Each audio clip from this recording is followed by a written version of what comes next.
So guys, ganito paano maglinis ng makina ng sasakyan. Oh. Isang tama mo. Ayan, pag nasira tong kotse, ito may kasalanan. Ayan. Narinig nila yung boses ko doon. Ganito rin gawin nyo. Halimbawang sawa na rin kayo sa kotse nyo. Ayan. Pag nasira yung kotse, yari ka.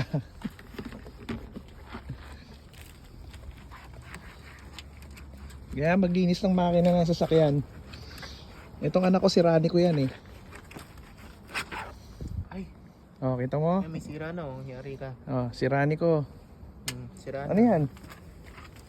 Hindi sira. Yung wirings yan, di kaya mabasa. Mura lang baterya. Hmm.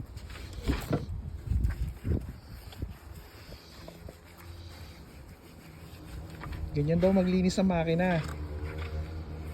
Binabasa.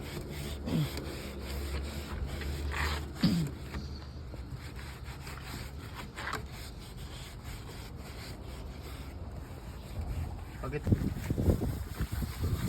Nako, putik na yan. Nako. Mukhang magiging brand new yung makina. Papalitan ng brand new.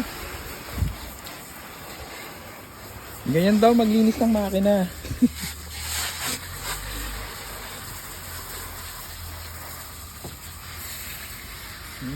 Bago na naman yung makina.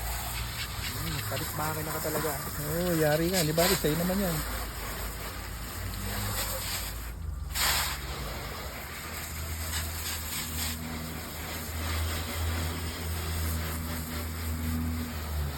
Buusok na oh.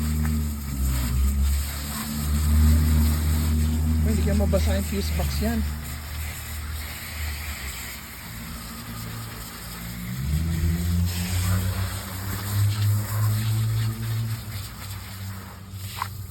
Wala, patay mo na. Tapos basahin, punasan.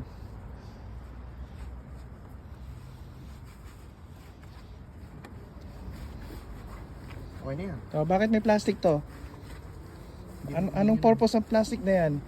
Hindi mo na kailangan Ang purpose ng plastic na yan para hindi mabasa yung anong tawag niya? Alternator. Yan. Saan mo nakukuha yung mga impormasyon mo, Aldi? Siyempre, nag-aaral ako sa YouTube University. Sa mekaniko dati. YouTube University. Ayan. Mukhang bago uli siya. Tanggal ang alikabok.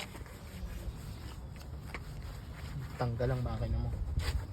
Ganyan ang ginagawa sa mga car dealer.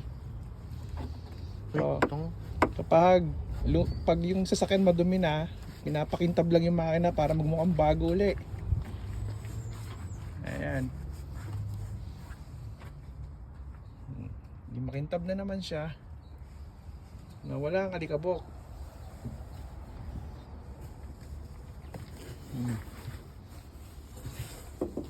So ito na, the moment of truth. Tignan natin kung gagana. Matapos linisin, matapos paliguan. Ito na. Chan. Uy, one click lang. Chan eh.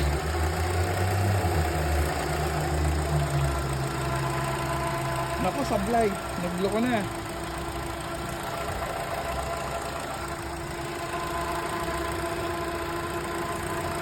Yan, ganyan maglinis sa makina. Itong portion naman nito ang hindi nalinis. Bawal basahin. Yan.